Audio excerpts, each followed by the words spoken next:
Hi guys, mangan tayo pa iti lunch. It's already 1:37. Tumasa ako kanina. Nita ako dun sa bus pala yung ulam nila. Kaya yun. Habang nagluluto tayo, sabay na rin kumain. Noel.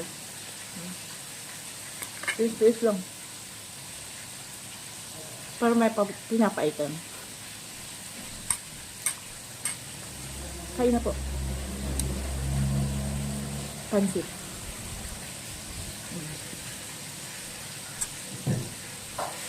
Ilan po is pansit.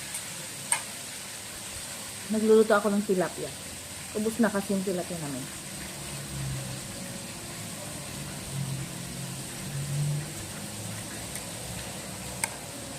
Sige, bye! I will enjoy eating. Thank you!